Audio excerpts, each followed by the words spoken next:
1 2 1 2 1 2 2 2 1 2.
So I hope everybody has digested and recovered from the ending of For Those in Peril.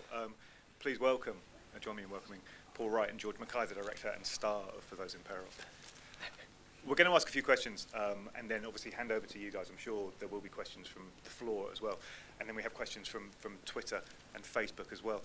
Paul, I mean, let's get things started. I want to just find out to begin with how this story took shape. I mean, what was that first idea which set you rolling?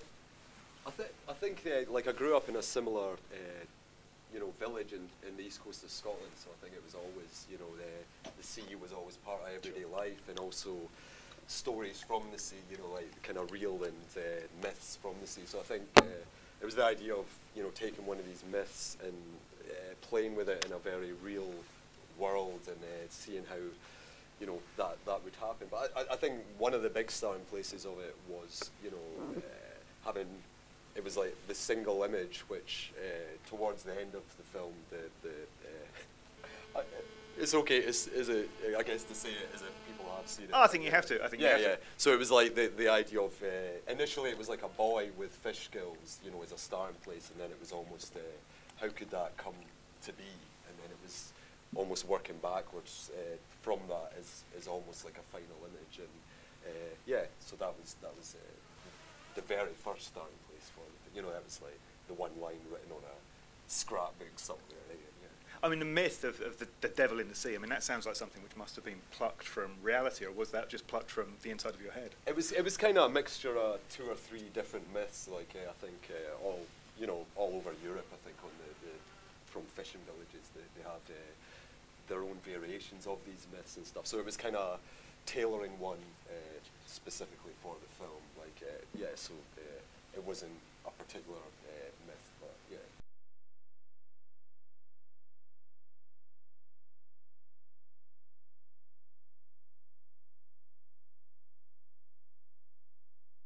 It gave it that myth, it becomes all or nothing, and it becomes, heaven on earth, or, hell forever, and there was something in that, I think, that kind of felt it kind of elevated the stakes for the main character.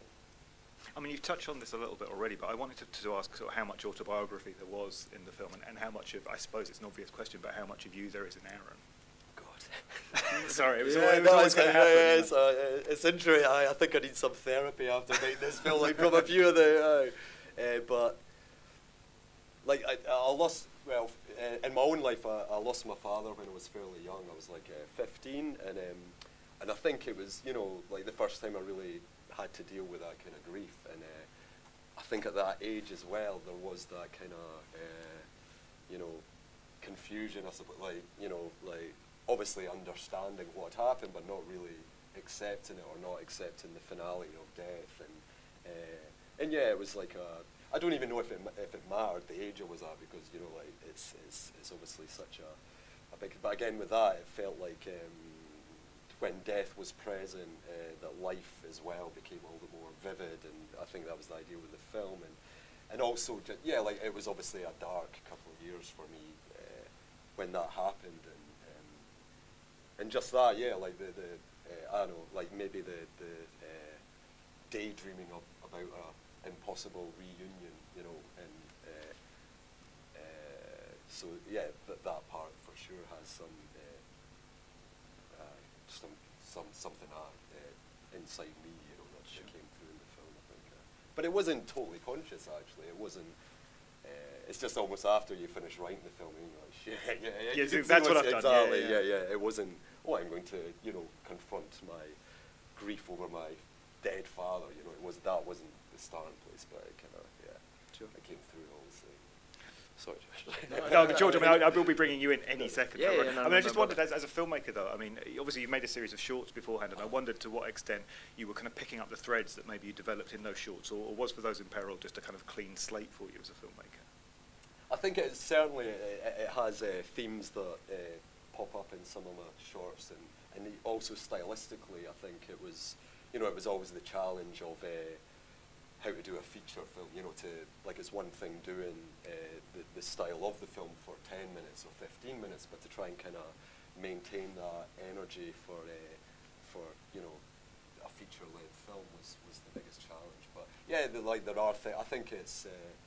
You know, like the big love, death, and, you know, they seem to pop up in my shorts as well, and, you know, so whether we were making it for a couple of £100 in that, I did want to have quite, you know, a certain amount of ambition, even if it was just, you know, one person in a room, or, you know, like, I thought, so yeah, I think looking at the shorts, you can see hopefully a progression rather than a kind of, yeah, an aping of it. Sure.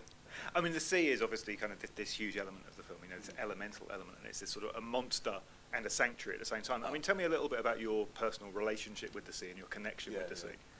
No, it's just what you're saying there. Like like it can be, you know, the most beautiful, calm, and, you know, giving thing, and then, you know, and especially on the east coast of Scotland, you know, it could kind of change like that, and it becomes like a real dangerous thing.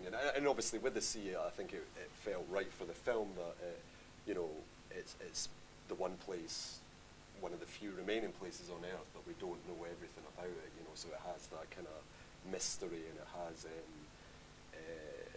it had that kind of the uncanny feel about it. And but yeah, like personally, we used to, like, looking back at coming back from school and stuff, we used to, which was a scene in an early draft of the film, but it never made it to the end. But it was the idea that when the tide was right in, we'd run along like the rocks to get home, and that, and it was, you know, it was like very, you know, we could have died pretty easily basically so it was timing each run to avoid the waves and that. And looking back at it, that was foolish. I wouldn't recommend that to the viewers of it. It's funny you say that, because I think one of the things that's so striking about the film is, I mean, the kids feel so real because the kids are wild. You know, kids don't think about consequences, do they? Yeah, you yeah. know. No, but that was it. It was like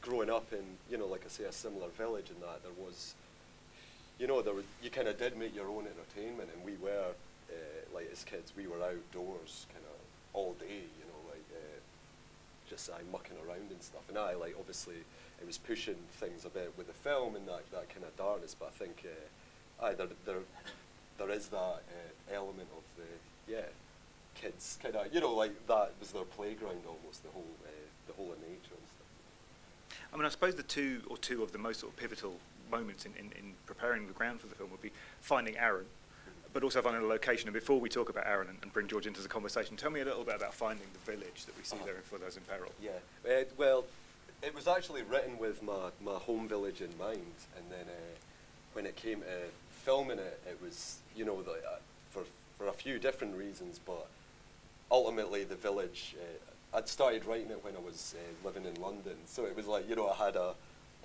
it was like my memory of the village that we ended up filming, which was like 2 hours north, was more like the village I remember growing up in than the actual village I grew up in, weirdly, so we ended up filming there. But also, I think the big thing was, the biggest thing with the production itself was just the schedule, because, you know, the way I make films, it's a lot of moments and try to find these moments in fragments, but you've got to film all that, you know, so it was, I think, what was it, like 250 scenes or something, and it became, you know, like any big location move would have just killed us, so we found this village that it had everything we wanted within, you know, it was really close by, and it was just, yeah, it made it doable all of a sudden, rather than, you know, having to drive 3 hours to get to the next location and stuff, so it was all really quite compact. And was there a kind of a timelessness that you were looking for with Village? Because it does feel like, it's interesting you say that it feels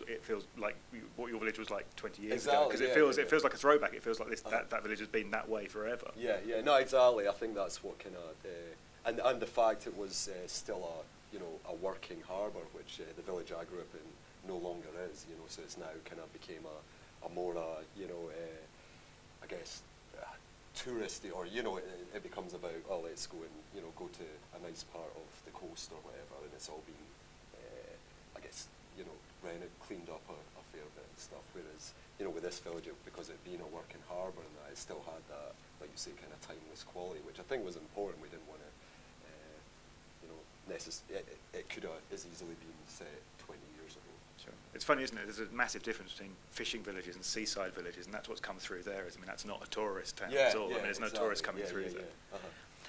Let me talk to both of you a little bit about the casting. I mean, tell me how the casting came about, because originally what I heard was that you were thinking about street casting and just finding an unknown, finding a non-professional. I mean, is that true? And then, if so, how did you get to George? Well, we had I guess the net was pretty open, like when we were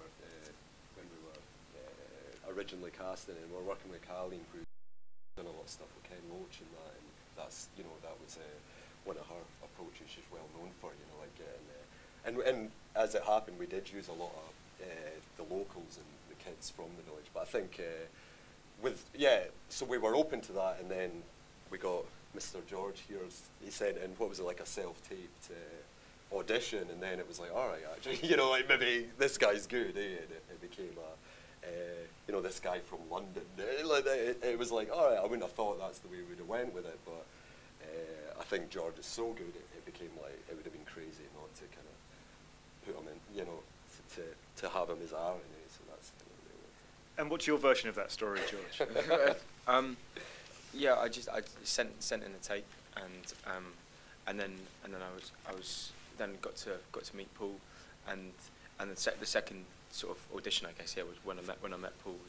I prepared a couple, was told to prepare a few more scenes, and when I went in there to meet him, I was reading with another actress, and then kind of pretty quickly Paul said, you know, just don't worry about the lines too much, just use it more as a framework kind of thing. So it was nice. It was different in the sense that there was a lot of improvisation in the audition, which was great, and it was quite a long audition as well, like, which was lovely, because sometimes, you know, you're in and you're out and you're not too sure how it went, and you've kind of because it's all about the lines and such, you kind of go, oh, well, I didn't say that, I didn't hit that full stop or whatever.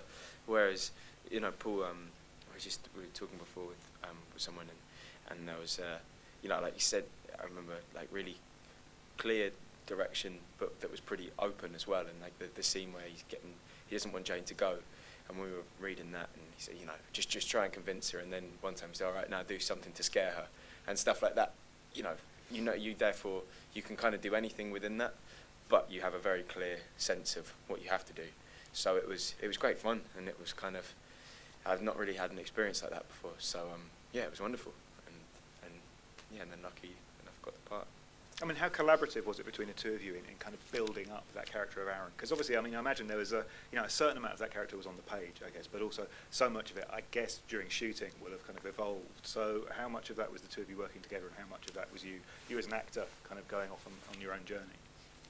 I think, it's, as you say, there's so much on the page already, and but what was lovely, it definitely felt like, I mean, for me, that was the most collaborative and closest I've ever been with, with the director, and it was, we talked a lot about kind of somewhat plotting his journey, and it was also working with the other actors in rehearsals as well. We had a week's rehearsal, and it was getting to work with Kate Dickey, who played Kathy, and a lot of things she said, really informed my like feelings on Aaron, and it was kind of about basically just working out what he believed was true, and kind of and making him given a real sort of rationale to what he was doing, and that it made complete sense to him, and within all the confusion, and then kind of letting all the other elements around that play against that, rather than try and do all of that yourself. Just be very clear in what he was thinking of doing, because he is so isolated. As long as he knew what he was doing, that's all I kind of had to worry about. And yeah, me and Paul talked like a fair bit about that as we were going along. Yeah, I mean, how did you find that process, Paul? Because obviously it's for you, I guess this is a character that you've carried around in your head for a long time. So then seeing him become flesh and blood. Sure, yeah, no, and again, like just seeing, that's the best thing about working with talented actors, when they just, they make it better than anything you could have thought. So that was great. But I think, as George said, like the rehearsal time, but also just having, I think it was like a day or 2 days, we just kind of, went through the whole script, scene by scene, and just, it was even just giving it like a headline. It's like, that's what this scene is about, and that's what we're trying to achieve with this. And then, because, yourself, you're filming so out of sequence, and it's all over, and so much of it was George on his own and stuff, and it would have been easy to kind of get quite lost in, where are we now, and what's got, so that, it felt like that, it created a shorthand almost on the day. So it was, of course, there was still, interaction between the two of us, but it felt like at least half the work had been done, and which is the way it needed to be, because the schedule was pretty tight, and we didn't have the time to be, like, what does this mean, and kind of this and that, like, just do it, George. Yeah. We did that already Friday. So no, that and for me that was key. Like for every scene, just have that one line of, right, if all else fails, as it often does during a shoot, that things can go wrong, and that's like, if we get the core of this scene, we'll be okay. And that was me and George kind of working together to get to that. And also that, and when we were on set, is Paul's way of working was so so brilliant. From for myself, I'd not really had a work like that before, in the way that there's lots of scenes, obviously when he's on his own and kind of going to and from places, and times in the bedroom, and it's those moments in the bedroom, that they say there's a kind of image that that Paul was after, and or that we wanted to get, but weren't sure kind of necessarily, or at least I wasn't sure necessarily what it was immediately. But rather than do kind of 6 minute and a half goes at it and talk in between each one and sort of break the flow of it, we just kind of do 1 or 2 goes, but then run the camera for like 10 minutes. And and that was a real sort of luxury for me, in the sense that that if the scene's going to be like roughly a minute long, then 9 minutes of what you're doing isn't going to be used, and so you can kind of do anything within that, and it makes you not so nervous. If right, I've only got a minute and a half to get something in this, so I won't try standing on my head, because that's ridiculous. But then when you know that that's one of 9 minutes, you kind of go, I'll just try stand on my head. George, stop standing on your head, every scene. It didn't make it in. So that's what's on the DVD, is the extras are just all trying to do really bad gymnastics. But yeah, so it was lovely. But then some of the time, not standing on your head, but something that you thought, you might probably wouldn't have tried beforehand. Actually, Paul encouraged that, and you go, okay, right then, I would do it. But it became like a real relationship with the two of us, and also, obviously all the crew, but, Benny is the cinematographer and the camera, and it was like this kind of, like we knew that, we'd be taking 2 or 3 moments from that, and that would be this scene, like these 2 or 3 little fragments. And for Benny, it was, like, he had that same kind of freedom, I suppose, that it was about trying to find these moments, and you know, like, so that was, it was a nice kind of the three of us working that way. Sure.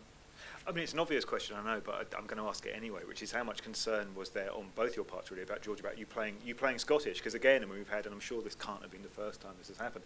Just now we've met one of our colleagues from the BFI who was aghast that you weren't Scottish and you're actually a Londoner. So, I mean, how did you approach that? And Paul, I mean, were there any kind of moments of anxiety on your part on having this London boy come up? Oh, aye, the new. It's like, no, it was, I don't know, for you, like, for me, like I was saying earlier, I think I wouldn't have thought I would have cast a guy from London in the film, but it was so good, it became like, and your accent was already, I don't know how much, or if that was just you, like, watching, whatever, but his accent was kind of halfway there anyway, just even with the audition tape, and then we had a voice coach. Yeah. You had a few sessions with that. I had a voice coach before, and she helped sort of solidify it, you know, making sure the sounds there, you know, a couple of sounds that was, which, you know, would flag it up that it was an accent, and then she just kind of set me right on those, and it always helped being around, you know, Scottish voices all day. So yeah. And George kept the accent up all day as well, which was like obviously in between takes and all that. So that was.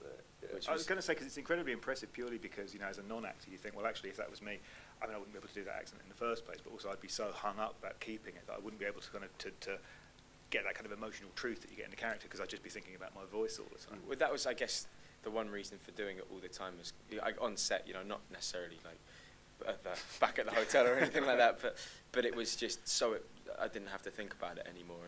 And I remember the first day going up to Paul and being like, just trying to say good morning, but like I remember leaving. We were in this little sort of house down the street, and thought I had gone there, and I thought when I leave the house, I will do Scottish from then on. But trying to speak in English all that morning, and you know, and then leaving the house and go, shit, right, okay, from now on, if I don't say hello to Paul in Scottish, I won't. I'll just do English and only do it for the scenes. And having to go up to him and be like, hello, I'm doing my accent today. I didn't want to say it because you don't want to be a dick, basically. I don't know, and honestly, I tip my hat to you, because the idea of doing a Scottish accent in front of lots of Scots, I mean, it's absolutely terrifying. It's like speaking French in front of French people. This is a nightmare. Well, that was the thing, is like, I didn't want to be, I thought, it's going to be really embarrassing when someone picks up and goes, why are you doing your accent the whole time? Because then it would be like, well, clearly, you know, it's an accent, so. But in the end, it worked the best because I could forget about it. And also in the sense of, you know, being kind of, obviously he doesn't talk a lot either. So, I mean, there was times where, you know, I'd be doing it in the daytime but wouldn't actually have to say anything. But it just kind of helped doing it because, you know, you've got to, I guess there's something without sounding too kind of dramatic, you know, we weren't kind of in it all of the time, but it kind of helps you to kind of, allows you to mess about a little bit in between and then feel like you've still kind of got a bearing of what's going on. Sure.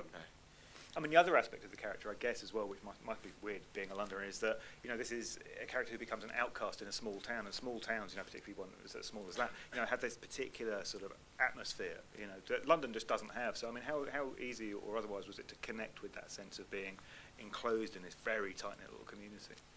I think you can find those communities in anywhere. Obviously, like as a whole, London is, you know, a ridiculously big, busy city, but you know, that community can be school. That it's like a friendship group, and the whole thing, I guess, with that is that so much of it is in his own head. Obviously, he is ostracized by the community and everything, but it's about kind of, it's all born out of the way he feels about, you know, in himself about what's going on, and you know, I think everyone can relate to that in some ways, however apparent it's been, whether they actually get ostracized or they feel like they are, if they are or if they're not.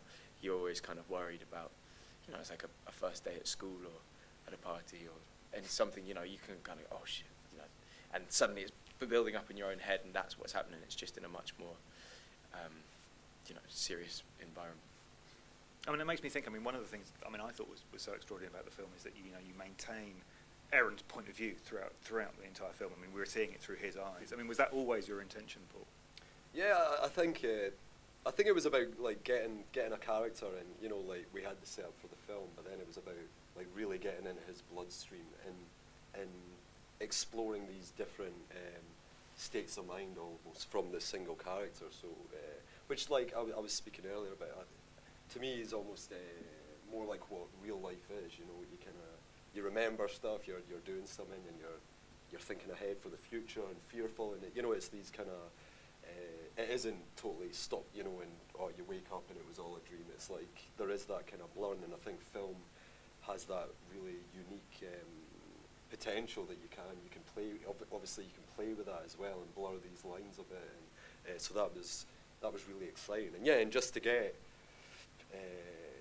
to go quite extreme with it, you know, like that we have this character, and you know, like because there's moments in the film, like it was always kind of said that for the ending or whatever to reach that kind of high, if you will, that we really needed to earn it, you know, rather than just, oh, and then this happens at the end. And, you know, so it was about, we talked about it, like, there was a part in the film, you know, like 15 minutes before the ending, where it was like, which is a risky, I guess it's a risky technique, but it was the idea that we wanted the audience to be like, that's enough, stop this now, you know, like that's, we don't want to see, we can take no more, or, you know, so that was like a goal almost, and then it kind of calmed down again, and it took on a different path, but yeah, it was the hope to kind of have this character study and go into these extreme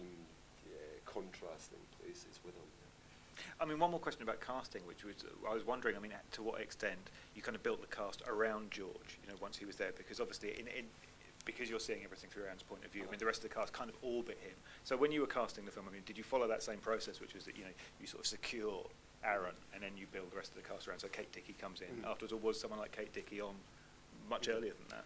I think with the likes of Kate and also Michael Smiley, like, who I'd worked with before, like, I think I'd had kind of one eye on them anyway, but then of course, yeah, it only became official once George was cast, because then, you know, we had the brother to think about, and then you had, you know, it was that kind of dominoes thing and stuff like that. So yeah, like once, you know, George was confirmed, then the rest of the things, but we already had good ideas who would be the rest of the family. Well, specifically, actually, I was going to ask, it's Jordan Young, isn't it, who plays, who plays the brother, and it's such, I mean, that seems such interesting casting. I was going to ask you both about that, because actually, although you barely get any scenes together of what you see these sort of fragments of flashbacks, to me, at least anyway, I mean, you completely accepted these pair of boys as brothers, and there's something, they don't even physically look that similar, but there's something. So was that something that was that kind of good luck, or was that something that you spotted at casting? I think, yeah, Jordan was, as is George, tapes, and it was just like, just keep rolling. And I think Jordan and George and Nicola was in a lot of these scenes as well. Like, they had that real quality, like natural improv ability, you know. And Jordan was really funny as well. But then, you know, he could like, that was the only shame of the film, that there was a lot of really funny Jordan and George stuff that, you know, we had it, and it was like, maybe not quite right. It was like, hey, you know, like brother kind of jokes and stuff, and so some of that, maybe that, I don't know if that'll Ever surface? Yeah, that'd be nice, actually. With George standing on his head, a little bit. It's there. So those scenes, I mean, were they mostly improvised, George?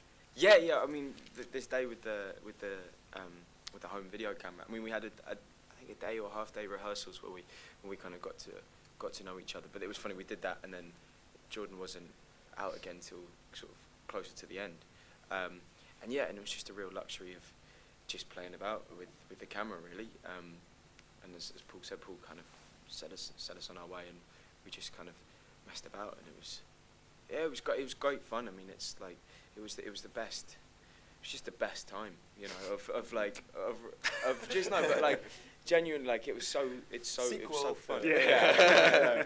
Headstands. But like, yeah, and it was great fun to just have the freedom to kind of be encouraged to kind of do as much as you want, really, and we had the time with it, and yeah, it was great. And I think the casting with George, and I think with all the cast members, the one thing the main cast anyway they had in common was, which was important, I think, to the film, was they could turn. You know, it was like they could play the light, and then they could go dark, and it's almost like each of the characters had part of that, you know, so whether it was Kay or, you know, Nicola and obviously George, you know, it's like, oh yeah, so especially with the brother, that kind of narrative of, oh yeah, the brother, he seems like it, and then it's like, actually, you know, in graduations, it's like, oh, maybe he wasn't all we thought he was, or, you know, so that was a really, you know, great quality I was lucky enough to get with the actors, that they you know, they could do two very different things, extremes with the characters. Sure. I mean, you've touched on this a little bit already, but I'm imagining that the world being the world it is, that you were having to work fast and work hard, you know, just because of budgets and so on. I mean, how much truth is there in that? A lot. Yeah, no, it was like, yeah, it was. Like, I know everyone says this, but oh, we were so like, but like the crew, I think it was just everyone was there for the right reasons, and we were all away from home and stuff, you know, so we were all staying there for the duration of the shoot, and everyone was just, it was amazing, like everyone was just so committed. But even then, it was, and maybe, you know, day one and stuff, it's like, can we actually do this? Like, you know, you looked at the schedule and you're like, oh my God. So it became like a real point to kind of hit the ground running. So I think like scene one, it was like, it was terrible, but, but it was that idea to kind of get that energy, because we knew we needed to keep that, and we knew there was some really big scenes that we would need half a day on, and you know, so it became that. Yeah, exactly. Like that was always the biggest challenge, the schedule, and to get, you know, and work in the way that we wanted to work. Yeah. So. And George, I mean, practically and emotionally, I mean, you know, it's your film to an extent. I mean, you're in almost every scene. I mean, it must have been a fairly tough schedule. Yeah, but I much prefer being on all the time. It's like, it's the best to kind of just be there with everyone and feel a part of it, and I feel like you're continually moving. You know, not stopping is the best, because otherwise you're kind of just, I mean, that's what you're there to do. So it's like any time in between is times where you kind of it's harder not to be. Because you don't really think about it too much when you're doing it. It's the sort of times in between where you're making a conscious effort to be thinking about it or not thinking about it. So, and I guess that immediacy. I mean, the thing of getting to do, like, you know, 10-minute takes and things, but then that's like, then the scene's done in 15 minutes. Like, you know, it's a really economical way of working and getting to try. You know, you get 10 minutes of doing nothing but what we've got to try and achieve, rather than 2 minutes here, take a break, 2 minutes, 2 minutes. So it was quite economical in a way as well. So, and I guess that energy as well, knowing, it's a mixture of knowing that you've got a lot of space to muck up, but you've only got this short amount of time to do it. So don't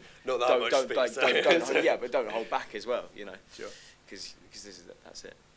How supportive was the village and the villagers while you were up there? Because obviously, I mean, sometimes even with relatively small productions, literally couldn't have made it without them. You know, even just like the local knowledge, and a lot of the people there helped out in every way, like you know, behind the scenes, and you know, a lot of them on the kind of crew, and obviously in front of the camera in a lot of the scenes as well. So no, we were just so thankful that and even with, you know, because like us as filmmakers turn up in these villages, and it's like, oh yeah, we're making a film, and then, you know, we leave and that, but and you know, it wasn't just like, oh, even when the novelty wore off to the village, they were still there, and they were still so supportive, you know. So after, when week one became week two, and it would be, oh God, you know, they're shutting the street or whatever to film this scene, everyone was just like, amazing, like, and you know, and it was, because we were all staying around there as well, it was like, we obviously got to know a lot of the locals as well, and it was great.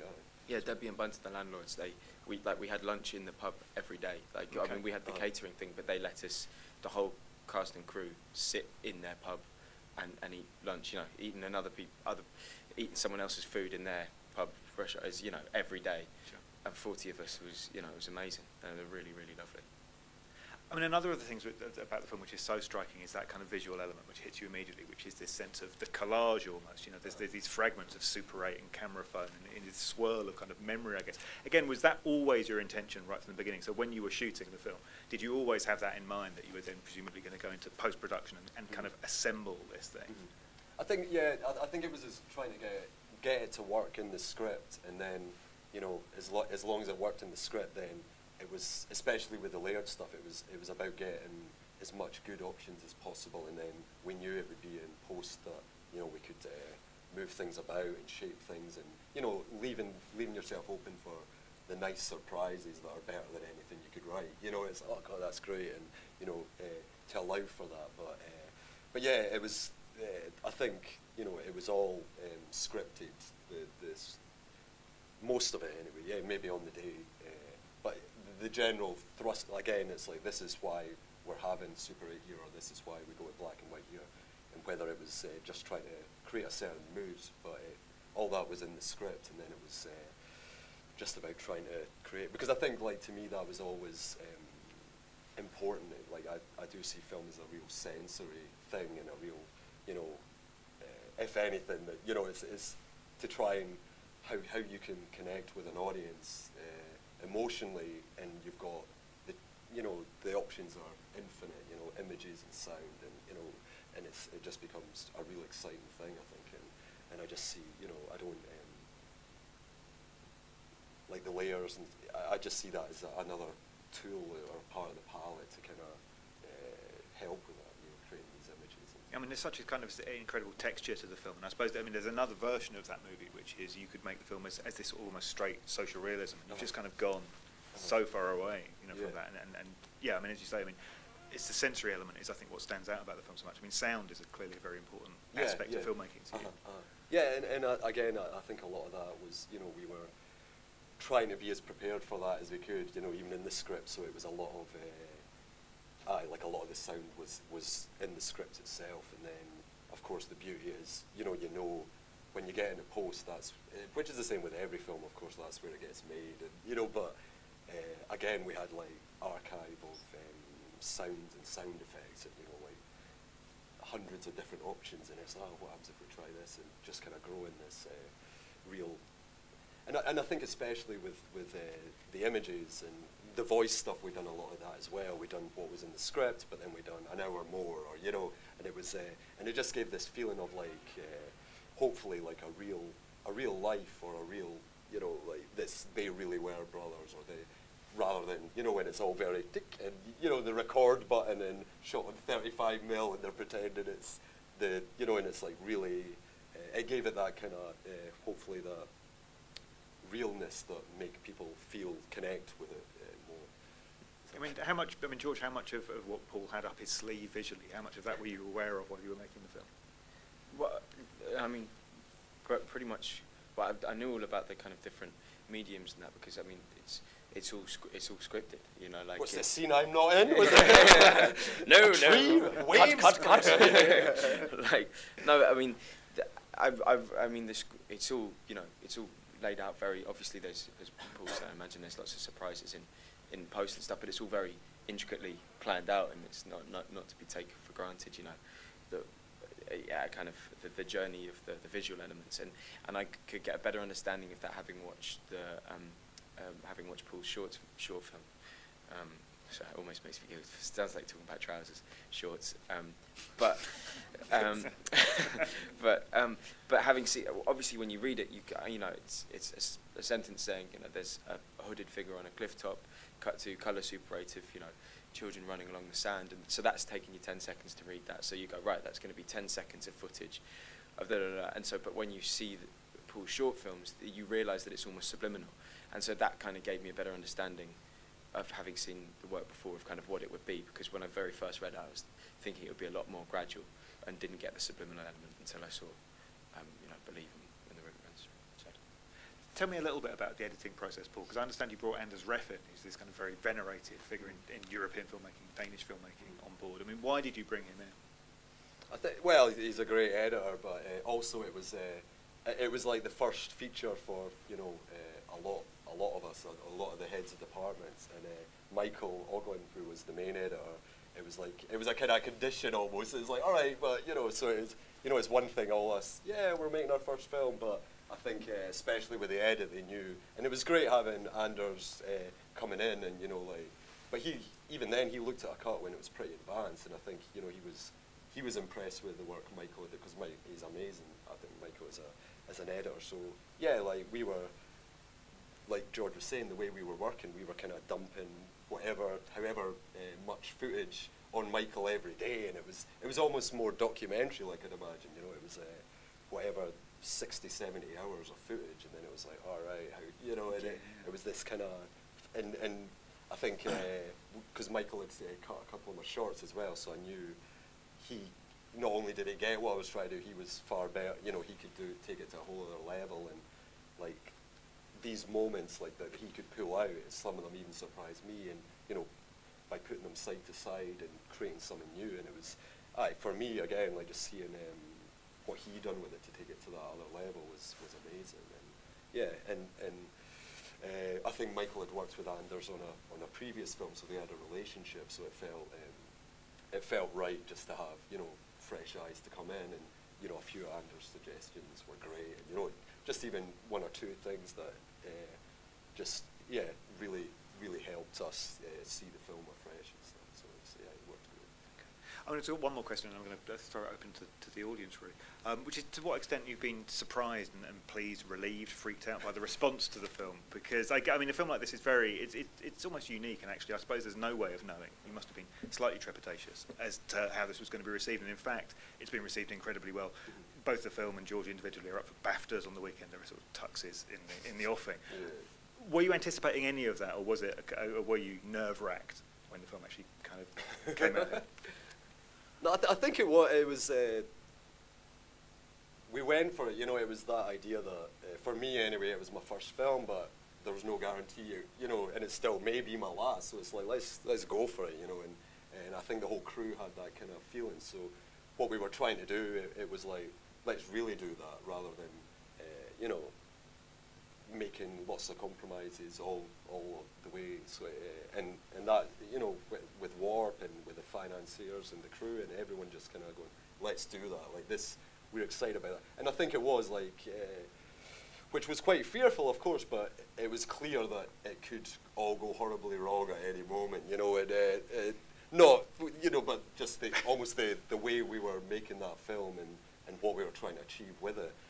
But I think for me, like, it was always, like, I knew it was never going to be a film that was for everyone, but it was always really important to me that those that liked it or connected with it really connected with it. You know, it wasn't just another, you know, it wasn't like you could watch 3 films back to back and that was just one of them. It's like, all right, you know, so that was always the hope that, yeah, that those that had a connection with it, it was quite an intense connection. Yeah, so it's been amazing that that's been the case, that some people have connected that way with it. Yeah. How about you, George? Because obviously, I mean, I guess as an actor, any actor, you have a different experience because, you know, you do your work on set, and then most of the time, you know, the film will then disappear off into edit, and then at some stage, a few months, possibly a year later, you know, you'll see the film, and then you'll have this response. So how's it been for you? I mean, the response. Like, yeah. It's you know, it's wonderful. It's like it's just lovely. It's something that, I mean, for me, it was such a wonderful experience making it, and I learned so much, and it changed my view on so much, and you know, changed my way of thinking, and I'm just so, you know, thankful to be involved. So it's lovely that you know, it's been received well by the people, and I think it's such a, you know, all the, as Paul was just saying, I mean, the kind of attitude behind making it is bang on. So it's lovely that that's gone with a great reaction. Perfect. Now, I'm wondering if there's questions from the floor here. Or is everyone still stunned by the ending? Question here. Yeah. Okay. First of all, thank you very much, both of you. A really tremendous film, very, very moving, and yeah, I was overwhelmed with it. So, thanks very much indeed. Thank you. Just a quick comment and a question. You sort of followed the lead character all the way through and become completely absorbed in this, you know, trauma and experience. But at one remove, it seems as much about the village, or, you know, the fishing village, as it is about him, or they're there and they're important. And I wondered if you'd gone back to the village and shown it for people, because it's quite a damning sort of portrait of a village as well. You know, as you see the character sort of crumbling, you know, you see that sort of calcified, harshness of the villagers in their treatment of him. Yeah, no, we showed it at the village, and and someone else said, they were all very aware of it. It was like, it was certainly never the intention. Like, that's, it's like I say, I grew up in such a event. To me, they're the best people in the world, and certainly, it was the exact opposite. How accommodating they all were to us as a film crew. So it wasn't like we were it was, I think, what was the idea with the film. Like, one of the big starting places was to have, a close-knit community. But what happens when, one person goes the extreme opposite? If, like, this tragedy has happened and, the village en masse are kind of dealing with it in this way, and then to have, one person that goes the exact opposite way, and that's where the conflict comes from that. So it was, that was the idea with that.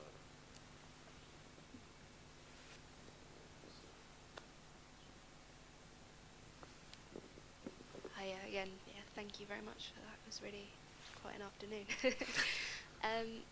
Yeah, I was just going to ask, really, you mentioned Ken Loach, I think, with respect to your casting director. But it made me think quite strongly of Lynn Ramsey and her brand of social realism, especially with the kind of hints and flecks of magical realism kind of creeping in there. And I wonder whether you could talk a little bit about that and where you saw yourself kind of not fitting in, I guess, but moving on and building on those ideas and those giant figures, really. Ken who? No, I think it's as a lover of film, I think it's always about seeing that being shaky. When you see something and I've never seen that before, and certainly with Ken and Lynn's films, they've had that effect on me, and there's dozens of other filmmakers that are similar, and it's just that it was kind of what I was saying earlier with Danny, like the idea that we can like, if anything, that's, for me as a filmmaker, it is about that. It's just that the potential is infinite, and if it's just how you can do that, but then keep the audience with you, because of course you could kind of go an extreme version, and then you just you alienate the audience. So that's always been that's always been kind of what I've tried to do, to have a intense sensory experience, but also an emotional, and not being shy of that, like not shying away from whether it's saying something or trying to show beauty or show love, or so that was, I don't know if that totally answered your question, but yeah. I mean, something else I was curious about was, some of the individual images in the film are so startling. I mean, the one which, for some reason, the one which stuck with me above all else was George walking through the children's parade. Right, And I'm wondering to what extent that came about when you were piecing together the story and piecing together the narrative, and that image then pops up, or whether, because that image is so striking, and there are others in the film, obviously, which just leap out at you, whether it was a question of finding the image first and then fitting it into the narrative. I think it was, like, it possibly, like, once the idea was there, like, rather than starting to write it from, scene one, it was almost like association, and it was like all these potential things, and because, and again, where I grew up in the village, there's a similar gala every summer, and all the kids dress up as kids, and it was just that kind of, that might be interesting if someone, which is, I guess, was always like a kind of thread of the film, that when, as George as a child, and hence the brothers footage, like, that was a different place where he did believe these things, and he felt at peace, and so it was just putting him in that context, small children and George on a parade, and and it just kind of clicked, and it was like that. Yeah, so that probably was one of the dozen starting images, and that could be interesting. Sure. Sure. I mean, it's because it's a testament to the film, because it doesn't feel like, for all the power of those images, it doesn't feel like you've just arranged these different startling images in some sort of weird order. Actually, I mean, everything does feel very kind of, terrible word, but everything feels very organic, you know, like it's there for a reason. Yeah. I think we had questions from, there's another question, then maybe we've had a few questions from Twitter and Facebook and so on as well. So. I just had a question around the use of colour in the film. Felt like colour was also a character.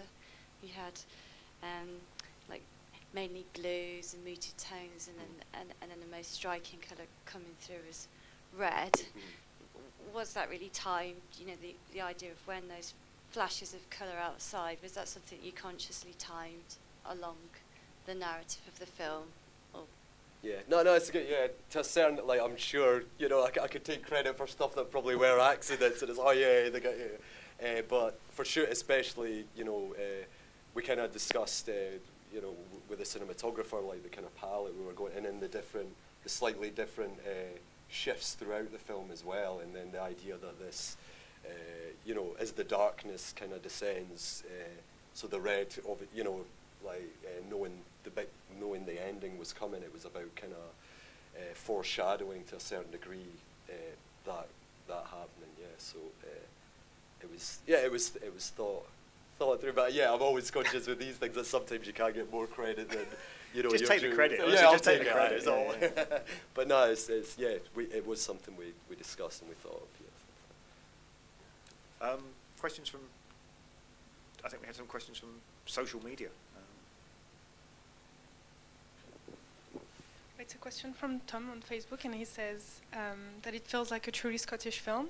And he says, now that the film has been screened internationally over the past year, do you feel the audiences react differently depending on where it's screened? So with certain elements, perhaps, but I think, again, it was always, you know, like, it was always the hope that the themes would travel, you know, like, I think it's, the big themes of the film are something that, you know, everyone can relate to, hopefully. So that was always the intention. But yeah, but we never shied away from the Scottishness of it. You know, it wasn't about you know, like cleaning up all the act or anything like that, or, you know, like this kind of weird. So no, it was in Britain. That's, you know, that's my country and the country I love. You know, so it became the different, like, what would the main. I'm struggling to think of any, you know, major difference, but perhaps maybe just how certain things are read and certain, you know, like, because it was always the idea with the film to leave certain parts open to the audience and that, and it's, yeah, so maybe that's interesting. But I don't know if that's country to country. I could kind of pinpoint that. It is really interesting. It's an interesting idea, though, isn't it? Because it does feel very to the core Scottish, and it doesn't feel like the kind of Scottish film which is made for the English to kind of to look at and say, God, look how quaint the Scots are. You know, it feels like a proper Scottish film. But at the same time, because it's about this fishing community, you think, well, actually, maybe could you make the same film in Cornwall? I don't know. I mean, it's an interesting thing, isn't it? Yeah. No, I think it was a bit, you know, it was embracing how Scottish it was, but at the same time, it could be set, you know, in something that a lot of people said, you know, even Scandinavia and stuff, which it felt, which is perhaps again coming, you know, from some of my favourite directors, being from Scandinavia, these kind of things, like certain influences in it that it perhaps had, you know, a tie with that as well, you know, with the Scandinavian film, and also, and there was a lot of Scandinavian crew on it also, of Michael and Anders, but the composer and the sound designer, they were Swedish, and, you know, it was interesting. The thing is, it's funny though, because obviously from an English perspective, a very English perspective, it always feels like you get beyond a certain point in Scotland, and it kind of becomes, you've got more of an affinity with Iceland or Norway or Sweden, Denmark than you do with London. No, that's and that's, I guess, politically that's all going on now as well, you know, like that. Yeah, it's an interesting time. So. Anything else from Twitter or Facebook? Loads. Okay. Yeah. Can we just wait for the mic? Thank you. Did you start off with a particular message? I mean, was there anything that bugged you that you wanted the audience to think about, like something that you wanted to change in, I don't know, society or the way people are? Like, was there something that made you think, yeah, I need to tell this story? Yeah, God, that's it. I think part of it was like we were always really clear, like, that it was, you know, at its core it was just like a really simple love story between the two brothers, you know, like that he really missed his brother, and obviously it goes in very strange places with that, but that was always key, like, and you know, it was the heart of the piece was always important, that it was. So I like, that's not some great message, but at the same, I think it was more about going somewhere that kind of scared me, is, you know, like the what is it, Cassavetes, that says that, you know, rather than making a film about something you do know, it's like going something that you don't, or you're interested in, and somewhere along the way, you know, that journey, maybe you learn a bit more about that. And I think like with something like that, with grief, and you know, it is mysterious, and it's different for different people and all that, but I think there was something about, like, really going quite into some depth with that, rather than, you know, it being almost like a plot device, like, oh, he's in grief, let's move on and get on with the film, you know. It was, whereas that became like the driving thing, and yeah, like, that's something that we always discussed, like I said, like the love, and obviously, you know, the relationship with the mother and stuff, that was always important. And so message-wise, like, I don't know, like, that's it's tough, but yeah, like, even, you know, it was trying to, like, these connections felt, by isolating Aaron, George so much, it felt like these little connections with the mother, with Jane, with the brother, were all the stronger, and so, you know, like that. So the message, I guess, is, you know, there's always, you know, you're not alone, or, you know, like, God, at least this isn't live. You'll be able to edit that out. Yeah. But okay, we got any more questions? Guys, I'm going to ask one more question, which is about the ending. I mean, we talked a little bit before we came on about the fact the ending is a little bit divisive, and certainly people, you know, have quite strong reactions to the ending. And was there ever a moment where there was a different ending in your mind, or was this from the word go? I mean, did you? Because some storytellers, you know, whether they're working on film or on the page, whatever it is, they'll start with the ending and then construct everything towards that. Was that the case for Those in Peril, or was this something where you got a certain way with the narrative and you think, and then it became obvious that this was how it had to end? I think it was there like very early. Like you said before I'd started writing the draft. It's like, and that's how, you know, and I think that felt key, because it became something that, you know, it needed to be earned throughout the film, and you know, because you can't just throw a scene like that in willy nilly, and it was kind of, it's been really interesting, like, having, you know, two people sitting next to each other watching the film and reading the end in totally different ways, and I think that's a great thing, you know. Like, I was always deliberate to kind of leave that open enough that you know, people can invest a bit themselves into the film in general, hopefully, and you know, especially with the ending, that was always going to be. But yeah, for sure, some people it's yeah. Again, it became that. It felt like, although. It felt like it was almost the only way to end the film, you know, to have it all kind of click together there, and yeah. I think we're going to leave it there. I just want to thank George MacKay and Paul Wright for joining us. I think For Those in Peril is an extraordinary film, so I hope here today that everyone's enjoyed it, and I hope people watching beyond will, if they haven't seen the film already, will seek it out. It's a very special